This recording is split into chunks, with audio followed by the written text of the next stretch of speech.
بسم اللہ الرحمن الرحیم۔ مرنے سے 40 دن پہلے کے احوال۔ اللہ تعالیٰ نے عرش کے نیچے ایک درخت پیدا کیا ہے۔ اس کے پتے تمام مخلوقات کی گنتی کے برابر ہیں۔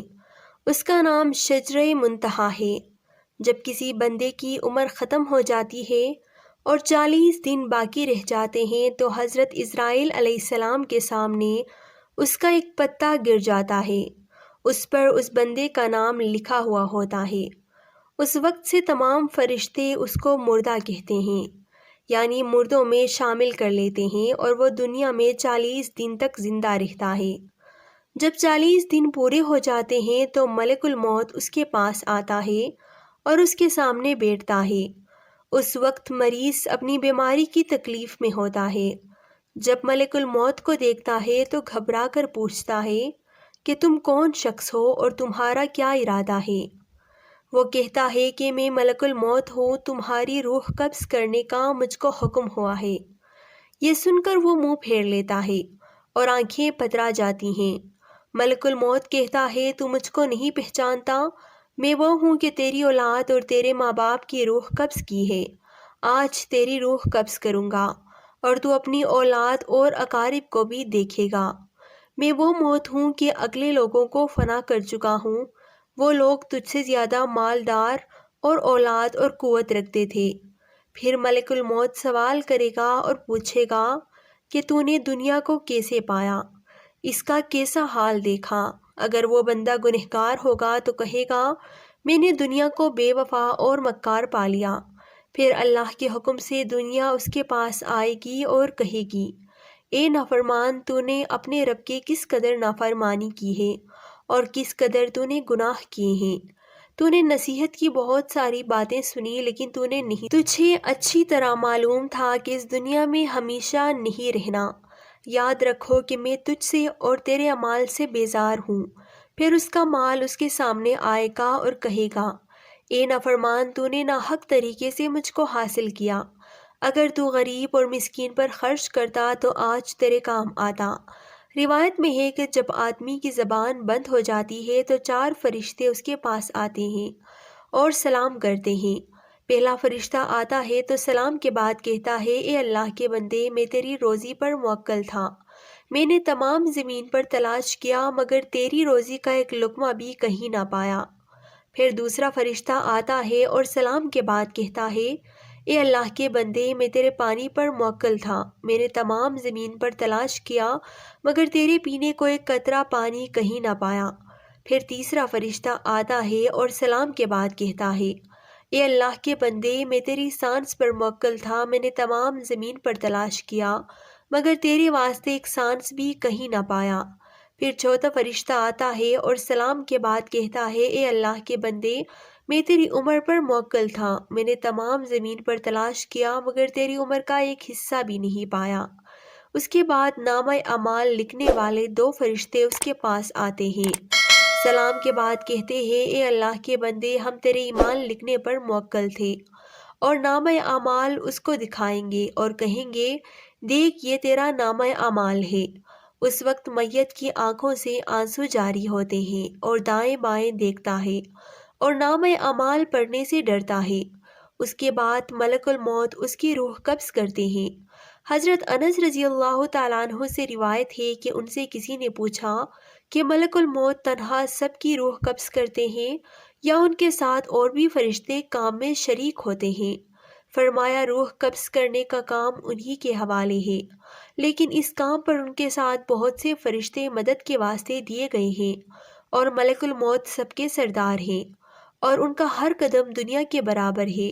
پھر ربیع بن انس رضی اللہ تعالیٰ عنہ سے پوچھا مومنین کی روحیں کہاں رہتی ہیں؟ فرمایا 7ویں آسمان کے اوپر سدرۃ المنتہا کے پاس۔ حضرت ابن عباس رضی اللہ تعالیٰ عنہ سے روایت ہے کہ بہت سے فرشتے ملک الموت کے پاس ہوتے ہیں جو میت کی روح قبض کرنے کے وقت آتے ہیں۔ ان میں سے بعض فرشتے روح کو لے جاتے ہیں، بعض فرشتے میت پر دعا کرنے والے کے ساتھ آمین کہتے ہیں، اور بعض میت کی مغفرت کی دعا کرتے ہیں جب تک کہ اس پر جنازے کی نماز نہیں پڑھائی جاتی۔ موت کے بعد میت کے ساتھ جو حالات پیش آتے ہیں انہیں احوال برزخ کہا جاتا ہے۔ احادیث سے بطور خلاصہ جو باتیں معلوم ہوتی ہیں ان کا مختصر بیان یہ ہے کہ جب میت کو قبر میں دفن کر دیا جاتا ہے اور لوگ ابھی اتنی دور واپس آئے ہیں کہ ان کے جوتوں کی آواز میت سنتا رہتا ہے، 2 فرشتے اس کے پاس آ کر اسے بٹھاتے ہیں اور 3 سوالات اس سے کرتے ہیں۔ من ربکا، تمہارا رب کون ہے؟ ما دینکا، تمہارا دین کیا ہے؟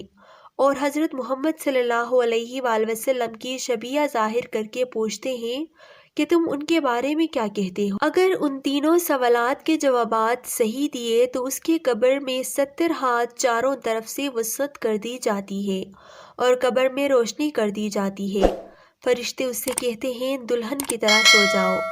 اگر جوابات نہیں دے سکا اور حیرانی اور پریشانی کا مظاہرہ کیا اور کہا کہ میں نہیں جانتا، لوگ جو کہتے تھے میں بھی وہی کہتا تھا، تو پھر زمین سے کہہ دیا جاتا ہے کہ اس پر تنگ ہو جاؤ، پھر اس کے تنگ ہونے سے اس کی پسلیاں ادھر کی ادھر ہو جاتی ہیں اور قیامت تک اسے مختلف قسم کا عذاب دیا جاتا ہے۔ حضرت سیدنا ابو ہریرہ رضی اللہ تعالیٰ عنہ سے روایت ہے کہ رسول اللہ صلی اللہ علیہ وآلہ وسلم نے ارشاد فرمایا، لذتوں کو ختم کرنے والی موت کو زیادہ یاد کیا کرو، یعنی موت کو یاد کر کے لذتوں کو بدمزہ کر دو تاکہ ان کی طرف طبیعت مائل نہ ہو اور تم یکسوئی کے ساتھ اللہ عز و جل کی طرف متوجہ ہو جاؤ۔ موت کو یاد کرنے کی 4 صورتیں ہیں۔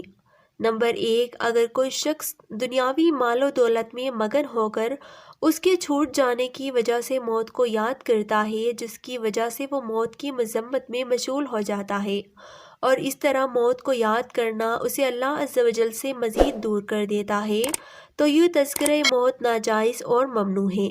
البتہ وہ اس لیے موت کو یاد کرتا ہے تاکہ دنیاوی نعمتوں میں اس کی دلچسپی نہ رہے اور لذتیں بدمزہ ہو جائیں، تو یہ تذکرہ موت شرعاً مذموم نہیں بلکہ باعث اجر و ثواب ہے۔ نمبر 2، اگر کوئی شخص موت کو اس لیے یاد کرتا ہے تاکہ دل میں خوف خدا پیدا ہو اور یوں اسے سچی توبہ نصیب ہو جائے، یہ تذکرہ موت شرعاً جائز اور باعث اجر و ثواب ہے۔ اور اگر یہ شخص موت کو اس خوف کی وجہ سے ناپسند کرتا ہے کہ کہیں سچی توبے سے پہلے یا سامان آخرت کی تیاری سے پہلے موت نہ آ جائے، تو ایسا کرنا قابل گرفت نہیں۔ نمبر 3، اگر کوئی شخص موت کو اس لیے یاد کرتا ہے کیونکہ موت اپنے محبوب رب عز و جل سے ملاقات کا وعدہ ہے اور محبت کرنے والا محبوب سے ملنے کا وعدہ کبھی نہیں بھولتا، اور عام طور پر یہی ہوتا ہے کہ موت دیر سے آتی ہے، لہٰذا یہ شخص موت کی آمد کو پسند کرتا ہے تاکہ نافرمانی کے اس گھر سے جان چھوٹے اور قرب الہی کی مرتبے پر فائز ہو سکے، تو یہ تذکرہ موت بھی جائز شرعاً محمود یعنی قابل تعریف اور باعث اجر و ثواب ہے۔